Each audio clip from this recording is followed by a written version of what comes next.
titulares. Segundo debate sobre propuesta del alza del IVA será este 6 de febrero. Saquicela advierte posible acefalía en la Corte Nacional de Justicia. Más de 300 planteles regresaron a clases presenciales este 5 de febrero. Policía y militares mantienen a la cárcel El Rodeo en intervención total. Pese a recomendaciones, el alcalde de Cuenca asegura que sí habrá eventos por carnaval. 8 condados de California en estado de emergencia por fuertes lluvias. Y en los deportes, Robert Arboleda se consagró supercampeón en el fútbol de Brasil.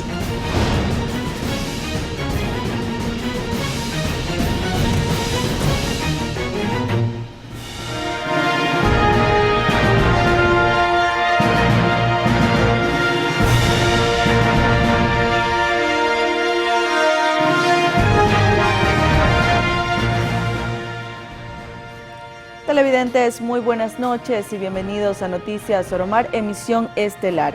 La Embajada de Estados Unidos en Quito confirmó que el subsecretario de Estado de la Oficina de Asuntos Antinarcóticos y Aplicación de la Ley visitará Ecuador esta semana para destacar el compromiso en la lucha contra la delincuencia organizada transnacional y los narcóticos ilícitos. Aquí empezamos 60 minutos de información.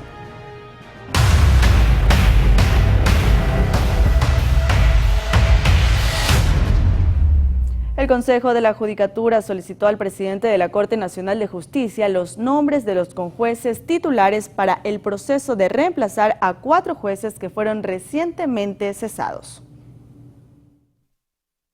Luego que el pasado viernes 2 de febrero fueran cesados los jueces Byron Guillén, Walter Macías, Luis de Rivera y Fabián Racines, el presidente de la Judicatura se pronunció sobre el proceso para reemplazarlos y aclaró que los magistrados ya cumplieron el periodo para el que se los designó, recordando que el plazo de ampliación que se les había otorgado era ilegal. En este contexto, solicitó al presidente de la Corte Nacional de Justicia, Iván Saquicela, los nombres de los conjueces que ocuparán las vacantes.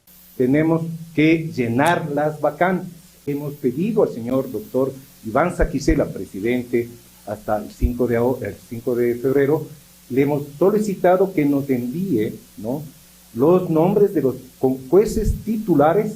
El doctor Saquicela tiene que proceder a dicho sorteo para llenar las vacantes de los jueces titulares con los conjueces titulares primero y con los jueces temporales que tiene la Corte Nacional. Asimismo, cuestionó que Saquicela haya consultado al procurador del Estado sobre la prórroga de los jueces cesados. El señor doctor presidente de la Corte Nacional tiene la representación de la función judicial. Quien tiene la representación administrativa y de gobierno es el Consejo de la Judicatura.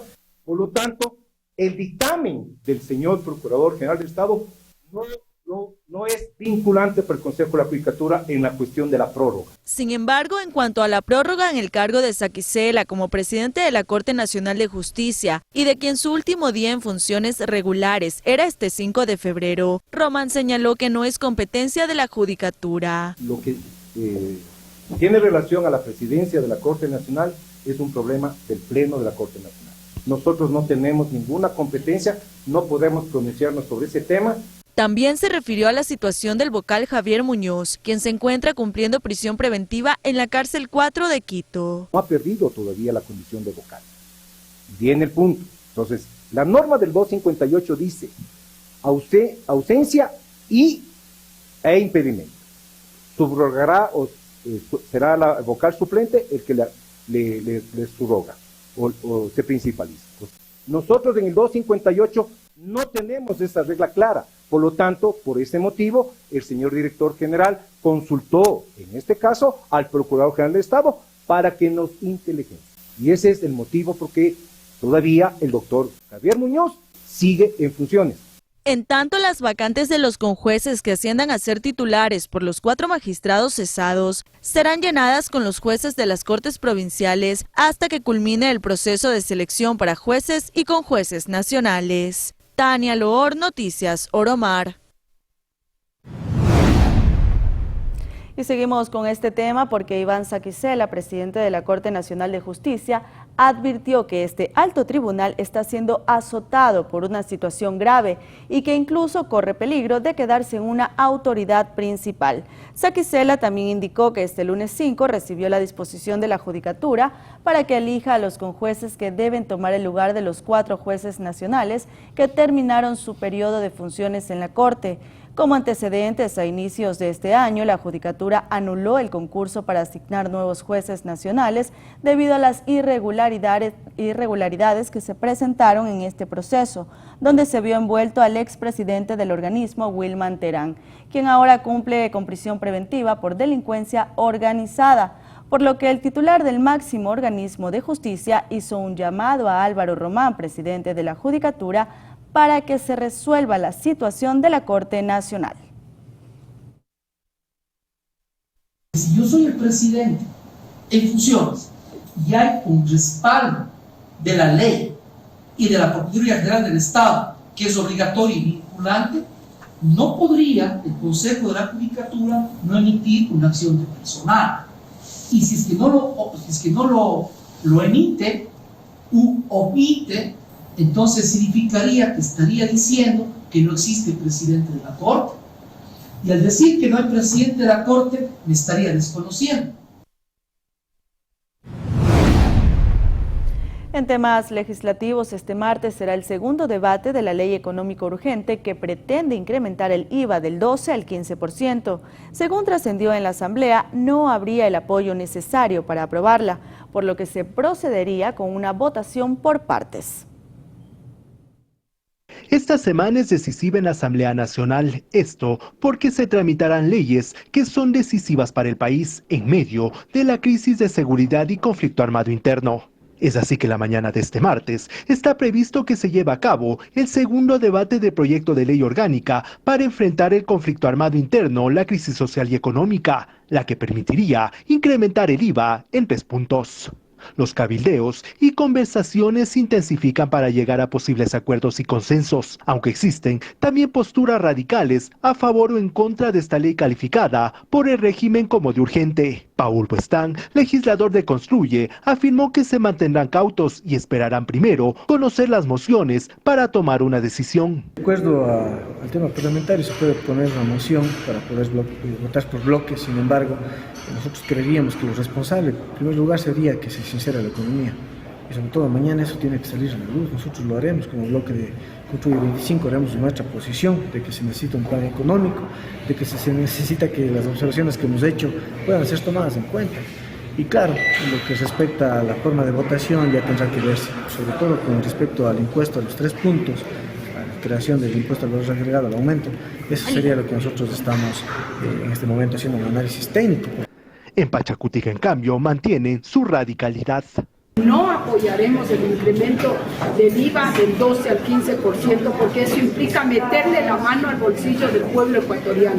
Y cuando hay otros sectores como la banca mismo y aquellos que tienen patrimonio sobre $1 millón que tranquilamente podrían asumir. Nos parece tan incoherente por parte del Ejecutivo que se perdone a los grandes grupos económicos y se pretenda perjudicar a la mayoría del pueblo ecuatoriano. Desde el gobierno siguen confiando en que prime la objetividad y aprueben la ley y con ello se suba el impuesto al valor agregado. Necesitamos reconstruir cárceles, hacer las cárceles nuevas, pero necesitamos reconstruir las cárceles, tenemos que dar seguridad a las cárceles y eso cuesta harto dinero. ¿Y eso hay que hacerlo con urgencia, ministra, y el IVA es la salida inmediata que se tiene? Es la liquidez.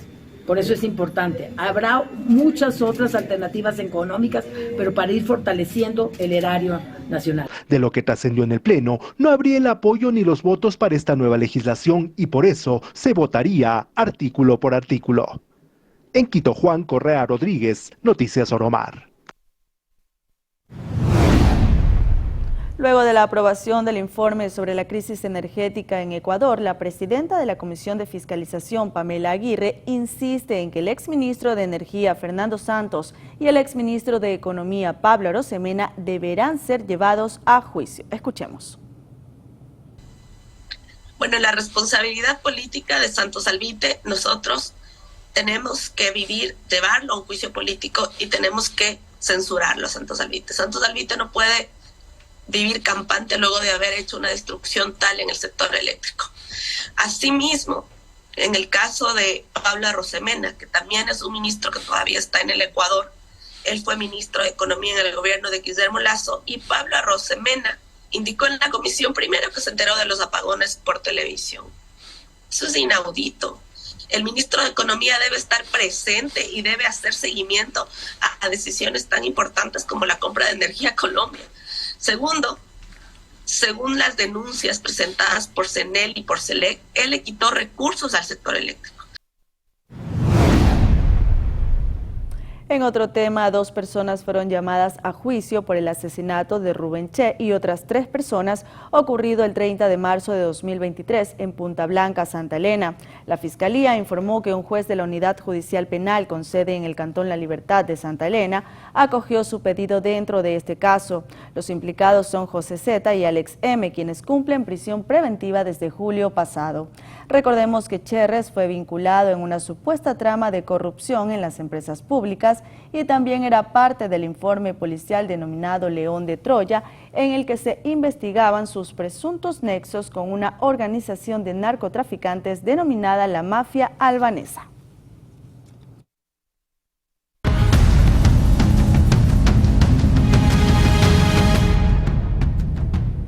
Y el caso Metástasis sigue dando de qué hablar. Esta vez se develaron varios chats de presunta relación que tenía Leandro Norero con uno de los propietarios del medio digital La Posta, Anderson Boscan. Sencilla explicación. Yo soy fan de tener la cabeza pegada al cuello. En octubre de 2021, el periodista Anderson Boscan difundió en su medio digital La Posta un documental denominado Paso Plomo sobre la situación carcelaria. Ahí intervinieron cabecillas de bandas criminales que estaban en prisión, pero hubo uno al que llamaron Fuente Protegida, con el que Boscan se citó en las afueras de Guayaquil. Se trataba nada más y nada menos del narcotraficante Leandro Norero, quien era entonces prófugo de la justicia. La Interpol lo buscaba y Boscan sabía dónde estaba. Esto se evidencia en los chats que forman parte del expediente del caso Metástasis. Lina Romero, esposa de Norero, le recriminaba por haber concedido la entrevista. Estaba viendo esa estupidez que hiciste con esa gente de La Posta. ¿Tú sí piensas antes de actuar? ¿Te parece poco mostrarle tu cara a ese señor? Llevarlo a ese lugar.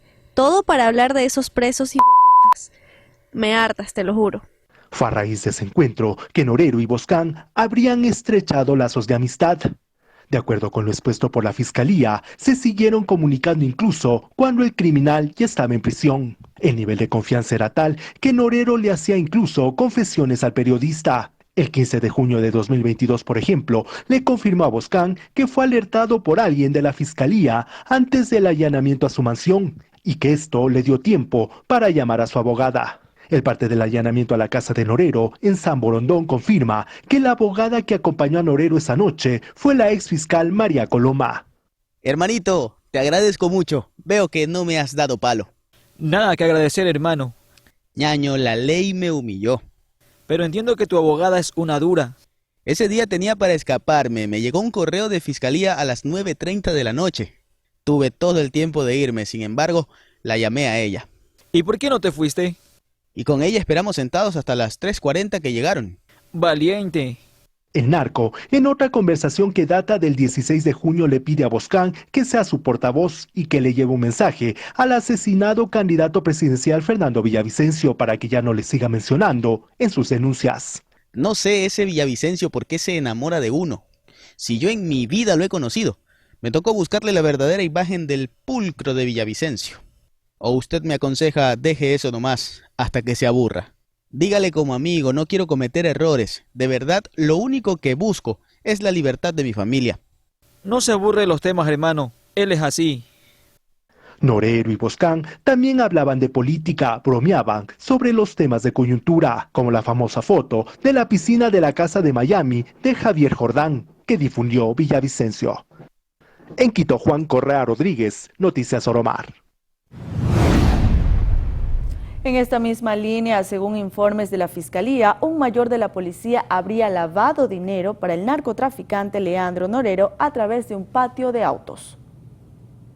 El mayor de policía, Armando Ruiz Torres, fue uno de los detenidos en el caso Metástasis en diciembre de 2023. A la fecha en que fue capturado, el acusado seguía siendo policía en servicio activo, además ya había sido investigado en otras ocasiones. En este caso, la Fiscalía lo señala por colaborar con el narcotraficante Leandro Norero para desvirtuar el delito de lavado de activos que se investigaba en su contra. La principal evidencia es que en los chats entre el patrón y sus colaboradores hay fotografías de cheques de Ruiz a nombre de Norero. El papel del mayor se habría ejecutado a través de un patio de autos de su propiedad, ubicado en el sector de Kennedy Norte, en Guayaquil. El patio, la vivienda de Ruiz y su oficina en migración fueron allanadas en diciembre de 2023. Art Cars es el nombre del patio de autos donde trabajaba junto con su esposa, que es notaria, según los documentos del caso. En el expediente constan docenas de escrituras de compraventa, facturas y cheques que corresponden a negocios con vehículos de todo tipo. De hecho, Ruiz registra la compra de varios autos en las casas comerciales que entregaron la información completa a la Fiscalía. La relación entre Norero y el mayor Ruiz se evidencia con unos cheques a su nombre. El 25 de julio de 2022, un mes después de haber sido detenido Norero, sus allegados trabajaban para sacar de su vivienda sus pertenencias para que éstas no puedan ser decomisadas. En los chats, alias Yankee le dice que tiene una caja en la que hay 12 cheques del mismo valor, $6,666. Norero le pide entonces que entregue los 12 cheques que sumarían $80,000 en el patio de autos del mayor Ruiz. Específicamente le ordena que pregunte por Don Ruiz. Un informe de la UAFE a las operaciones financieras de Armando Ruiz muestra que entre 2022 y 2023 registró ingresos por $6 millones. La mayor parte del dinero la recibía en depósitos en efectivo y en cheques. Los depósitos suman más de $1.800.000.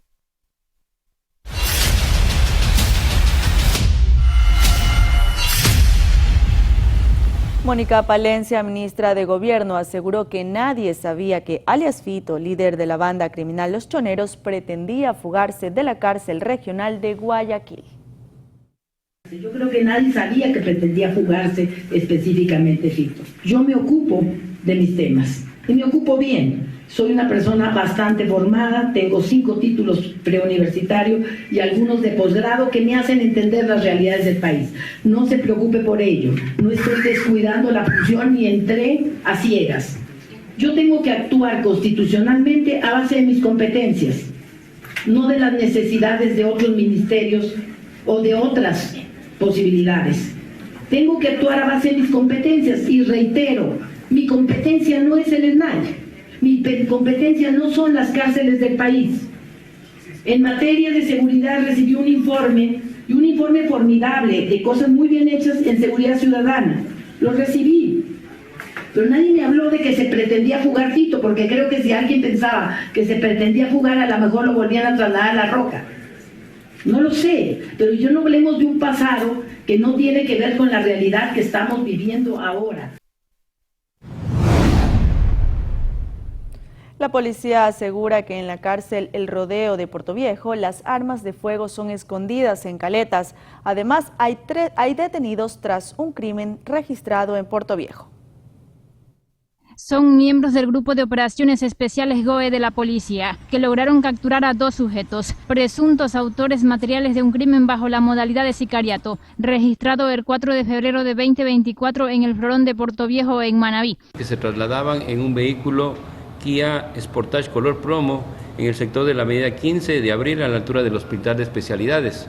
Estas personas corresponden a los nombres de Jean Miguel Michael DB, de 28 años, quien registra antecedentes en el 2015 y 2019 por robo, y el señor Dani Javier MC, de 27 años de edad, quien registra antecedentes por asesinato en el 2017. En el proceso de investigación se puede verificar que los indicios encontrados en el lugar de los hechos corresponden justamente a las personas que se encontraban directamente en el vehículo que fue detenido conjuntamente con los causantes del hecho. Según la policía, la zona donde sucedió dicho crimen es un lugar de expendio de droga. Y en las investigaciones de las entrevistas con los familiares de la persona occisa, están esclareciendo justamente este hecho, ya que manifestaron que tenían algún tipo de amenaza por parte de otros individuos de este grupo delictivo.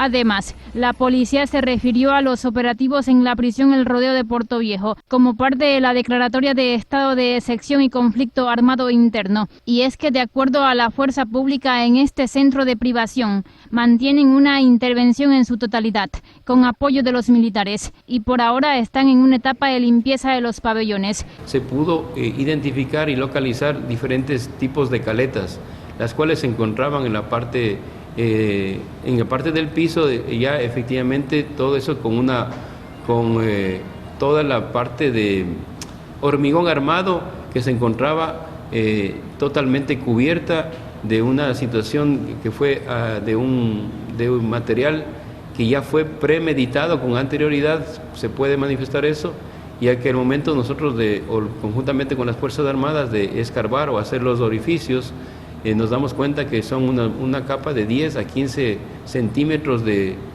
concreto, la cual cubría justamente estas caletas que se encontró dentro de las celdas y en las partes sociales justamente del penitenciario. De allí, según el comandante, la explicación de por qué en la primera intervención no se encontraron muchas armas. En julio de 2023, tras un operativo CAMEC en esa prisión, la policía anunció que por medio de información de inteligencia conocían sobre la existencia de armas de fuego escondidas en caletas. Belén Mendoza, Noticias Oromar. Pasamos a Esmeraldas, donde se logró la recaptura del privado de libertad Batío Jajorman tras una intervención policial. Los uniformados hicieron el uso legítimo de la fuerza, dando inicio a un enfrentamiento armado que dejó herido al PPL. Escuchemos las declaraciones de Liderman Hermosa Vallejo, comandante de la subzona Esmeraldas.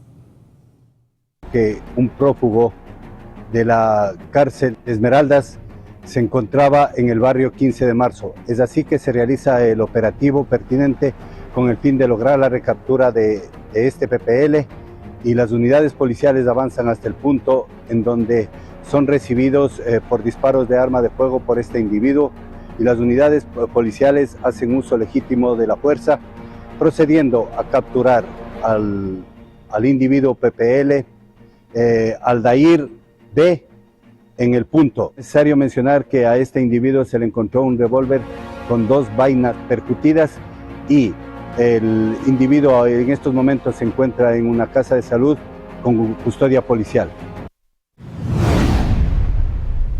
Con esto nos vamos a una pausa comercial, pero recuerde que también puede disfrutar de nuestro contenido en www.oromartv.com. Ya regresamos, acompáñenos.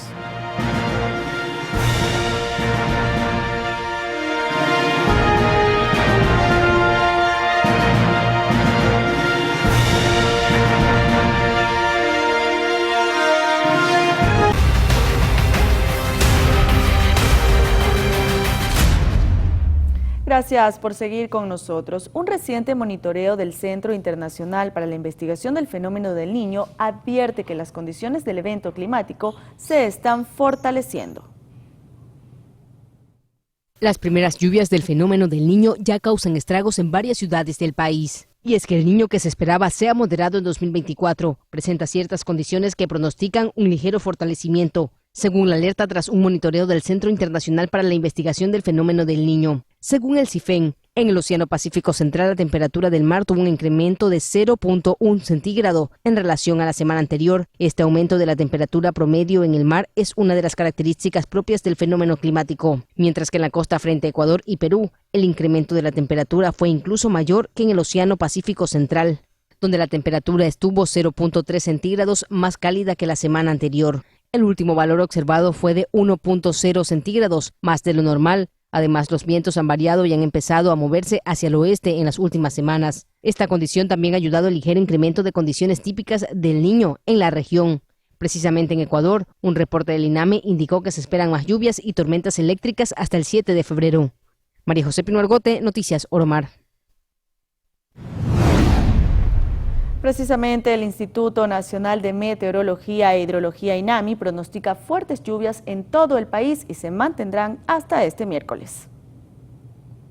El calentamiento de la superficie del mar en la costa norte y centro del país ha provocado las fuertes precipitaciones registradas en todas las provincias de la costa y también en la Sierra Norte, en especial Imbabura, Carchi y Pichincha. En los meses de febrero y marzo, la costa marina tiende a aumentar la temperatura a 28 grados. Los científicos han registrado en cambio para este año un aumento de la temperatura en 1 grado más de lo normal.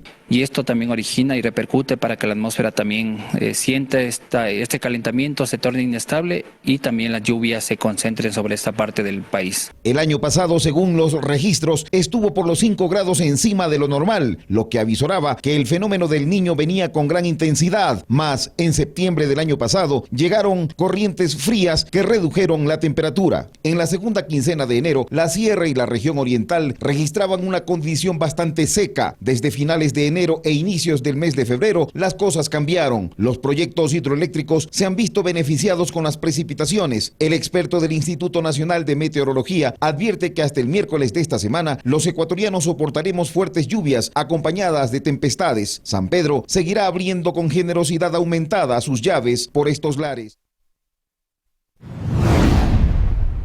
Y mucha atención porque la alcaldesa de Urdaneta, en la provincia de Los Ríos, informó que el puente colgante que une a las parroquias Catarama y Ricaurte se encuentra totalmente cerrado debido al nivel del río Catarama, que actualmente está creciendo de forma apresurada.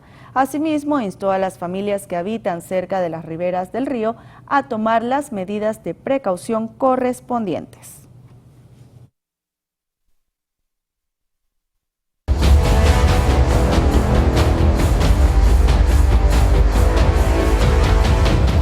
Pasamos a hablar del regreso progresivo a clases. Este lunes, más de 300 instituciones retomaron sus actividades en modo presencial. Solo 1.169 centros educativos permanecen en clases virtuales. Este lunes, 303 instituciones educativas más regresaron a clases presenciales a escala nacional, lo que suma un total de 14.718 escuelas y colegios que hasta la fecha han retomado esta modalidad, con 3.724.927 estudiantes y 181.979 docentes. Esto significa que el 95% de escuelas del Ecuador ya están en modo presencial. El resto, o sea, 964 instituciones de régimen Costa, Galápagos y 205 de la Sierra y la Amazonía aún trabajan a distancia. En el caso de las regiones litoral e insular, permanecerán en forma virtual hasta el fin del año lectivo 2023-2024. Las de la región interandina y del oriente también estarán en esta modalidad hasta que se dicten nuevas disposiciones. El Ministerio de Educación afirmó que ha emitido lineamientos técnicos y pedagógicos aplicables para la continuidad educativa y que seguirán monitoreando minuto a minuto lo que sucede en el país. En Quito, Juan Correa Rodríguez, Noticias Oromar. Cambiamos de tema y es que las firmas para formar el movimiento político ADN que respaldó la candidatura presidencial de Daniel Noboa ya fueron entregadas al Consejo Nacional Electoral. La Alianza Acción Democrática Nacional, ADN, está en proceso para formarse como movimiento político. Actualmente, las firmas proporcionadas por la organización oficialista al Consejo Nacional Electoral están en inspección para determinar si completa el mínimo que establece la norma para obtener la personería jurídica. Según el artículo 322 del Código de la Democracia, el proceso para la personería jurídica de una organización implica obtener el 1,5% de firmas de adhesión ciudadana de la inscripción electoral utilizada en las últimas elecciones. Al igual que ADN, existen 8 organizaciones políticas nacionales que están en dicho proceso, según afirmó el vicepresidente del Consejo Nacional Electoral. Por el momento, la agrupación oficialista ya ha comenzado a nombrar a sus nuevas autoridades provinciales y definió que María Beatriz Moreno será su única directora nacional. En medio del conflicto armado interno que enfrenta el país, el presidente Daniel Noboa indicó en una entrevista para medios de comunicación que participar en los comicios generales de 2025 no es su prioridad en estos momentos. Yanis Andrade, Noticias Oromar. El teleférico de Quito retomó sus actividades este lunes 5 de febrero tras solucionar los problemas técnicos que causaron una nueva emergencia en el servicio por más de 5 horas el viernes pasado. A través de un comunicado, la empresa encargada informó que se ha realizado la evaluación de las afectaciones del sistema ocasionadas por la caída de 4 rayos. Además, se han realizado los cambios correspondientes de las partes afectadas y se ha revisado todo el sistema para garantizar la seguridad de los visitantes. No es la primera vez que ocurre un incidente de este tipo en el lugar, algo que preocupa a visitantes nacionales y extranjeros.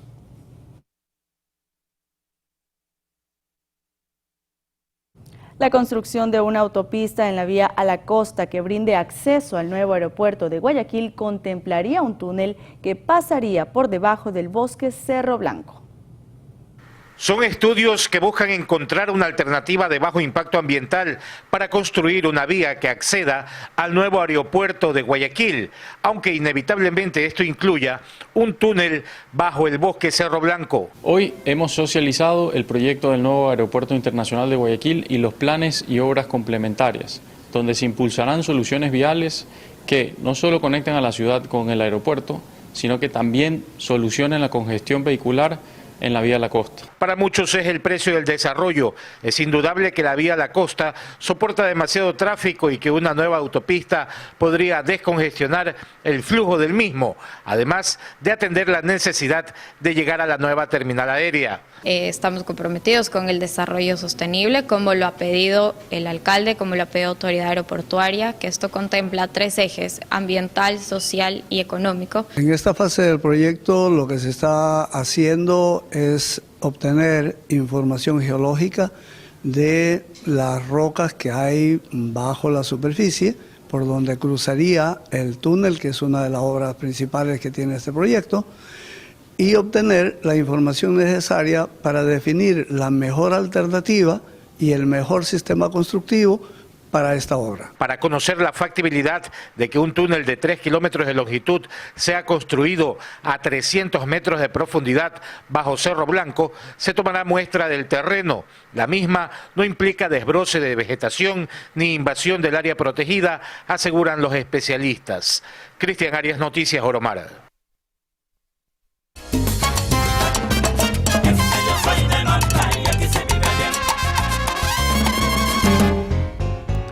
La Fuerza Pública recomienda a las autoridades locales no realizar eventos de concentración masiva. La Intendencia de Policía de la SUAY está tomando acciones luego de haberse presentado el plan de contingencia.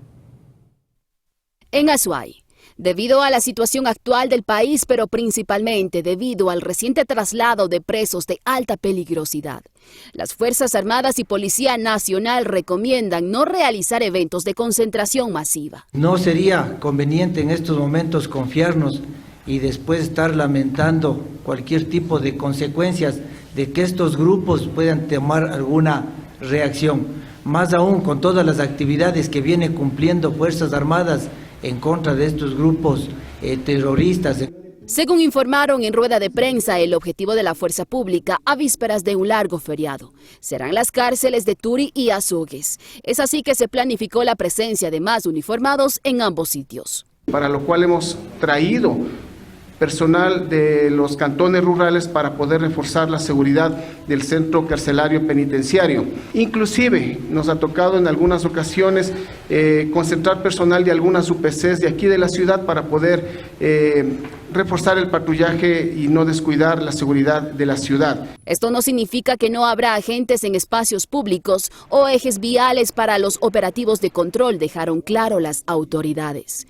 Un total de 1.351 policías estarán desplegados en la provincia. Lógicamente, Fuerzas Armadas continuará, de acuerdo a sus competencias, realizando el control de armas, municiones, explosivos, así como el control que tenemos al momento tanto en el Centro de Privación de Libertad de Turi como en Azogues. La semana pasada, en medio de un ambiente de fiesta, se anunció los más de 90 eventos en todo el Azuay. Actividades, a decir de la Intendencia de Policía, que aún no cuentan con los permisos. Hasta el momento, de acuerdo a lo que la Intendencia me indica, no se ha presentado ningún plan. En toda la provincia, en los 15 cantones, ningún plan se ha presentado. eventos aprobados, tampoco existen hasta el momento ningún evento, planes de contingencia presentados en la Intendencia para aprobación de carnaval, tampoco tenemos. Debo indicar que de acuerdo al decreto 135 se ha dado a conocer que Intendencia, a partir de 400 personas de un aforo, debe ser quien apruebe los planes de contingencia. Y frente a estas recomendaciones de las Fuerzas Armadas y Policía Nacional, el alcalde de Cuenca, Cristian Zamora, aseguró que las festividades programadas por el carnaval sí se van a realizar. Que los diferentes eventos en Cuenca por estas fiestas sí se van a llevar adelante. El día de hoy acabo de recibir un oficio que ha instruido el Ministerio de Gobierno a todos los gobernadores y a las intendencias para que dentro de los planes de seguridad que vamos a entregar absolutamente todo, se puedan dar los permisos y llevar adelante. Así que esas ruedas de prensa que hicieron en la mañana diciendo que algunos sugieren, pues lamento mucho. Aquí vamos a hacer los eventos del carnaval y la ciudad va a disfrutar de eventos de calidad. Le guste a quien le guste y a quien no, pues lamento mucho. Espero que no sean temas políticos que estén haciendo para torpedear el desarrollo y el buen vivir que vamos a generar a través de estos eventos que están todos programados con antelación y con planificación. Así que a todas las miles de personas que ya han sacado sus boletos digitales o han canjeado sus boletos para los conciertos internacionales del Jueves de Compadres y Comadres, del evento de jóvenes que va a ser el día viernes y que cerrará Alex Ponce, luego de una batalla musical de bandas colegiales de música y que tendremos el 2K, y también del desfile del carnaval el día sábado, que terminaremos con el mote pata más grande del mundo y con 6.000 a 8.000 platos gratuitos para todos quienes estén ahí, y el concierto de Tito el Bambino sí se van a llevar adelante. Con esto nos vamos a una nueva pausa comercial, amigos, pero manténgase en nuestra sintonía que ya volvemos con más información.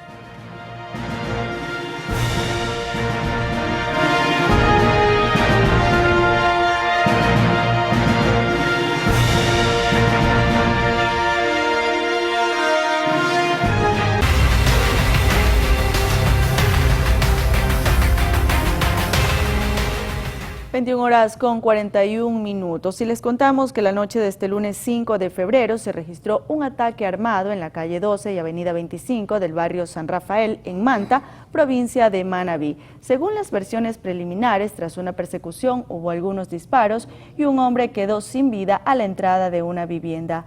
Unidades de la policía llegaron hasta la zona para recabar indicios e iniciar el proceso investigativo.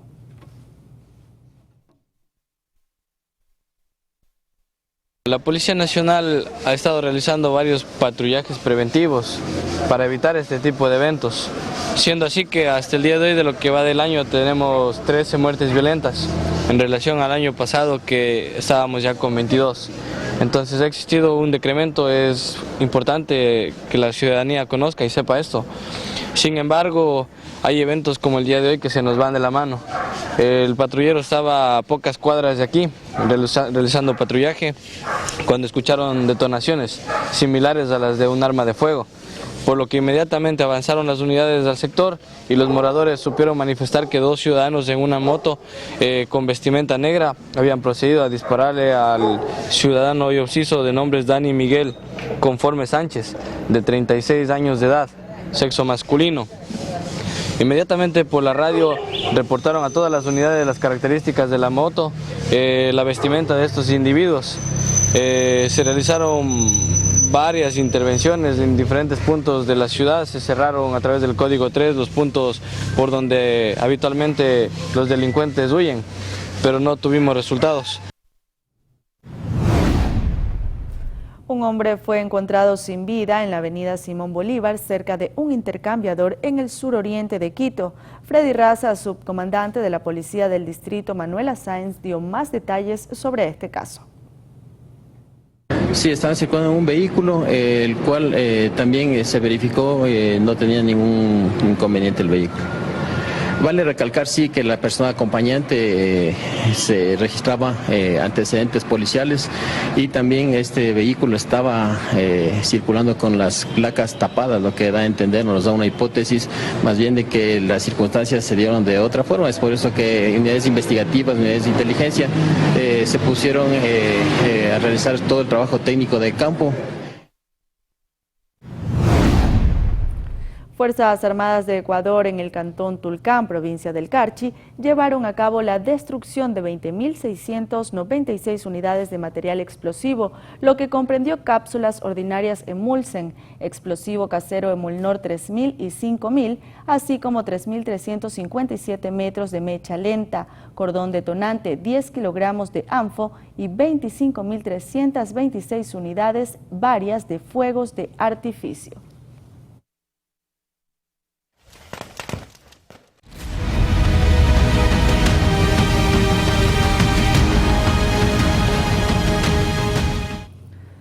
Nueve integrantes de una organización catalogada por las autoridades como terrorista fueron detenidos tras un operativo policial ejecutado en la comuna Casas Viejas, ubicada en el kilómetro 22 de la vía a la costa, provincia del Guayas. Dicha intervención permitió decomisar indicios como un fusil, 4 armas cortas, cargadores, municiones de diferentes calibres, celulares y otros indicios.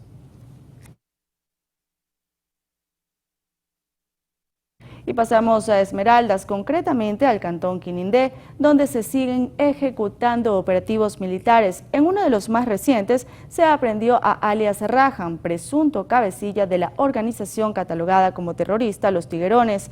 En poder del sospechoso se encontraron indicios como 3 armas de fuego, 8 municiones, una balanza y una motocicleta que fueron incautadas por las Fuerzas Armadas para las investigaciones del caso.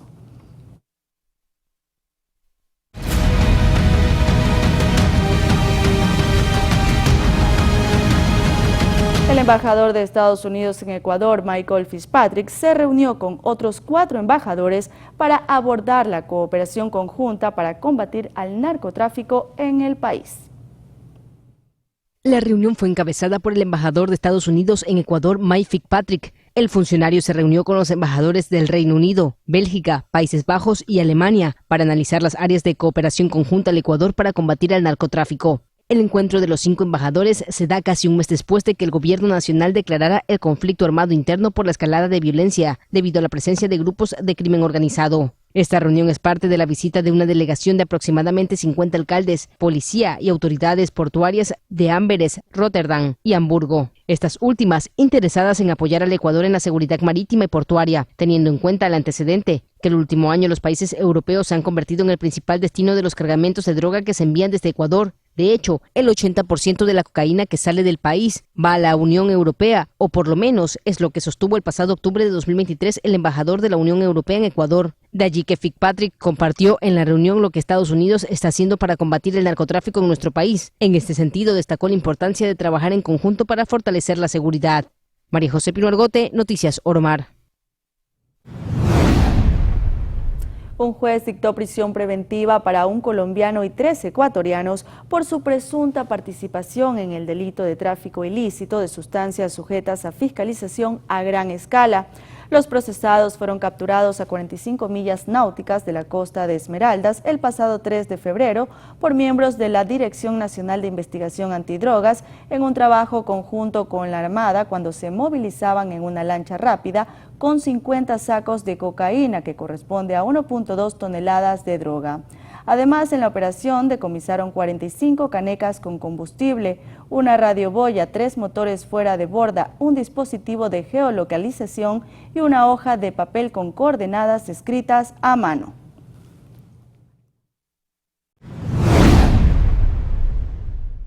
Saquen ustedes sus conclusiones. Mañana hay Tour de Colombia, sí, arranca mañana con Carapaz, por supuesto, en la bandera ecuatoriana y 15 ciclistas más. En total, 16 ecuatorianos están compitiendo a partir de mañana. Tania, nos vamos. Seguramente a dejar el nombre de nuestro país en alto. Amigos, gracias por iniciar su semana con nosotros. Buenas noches.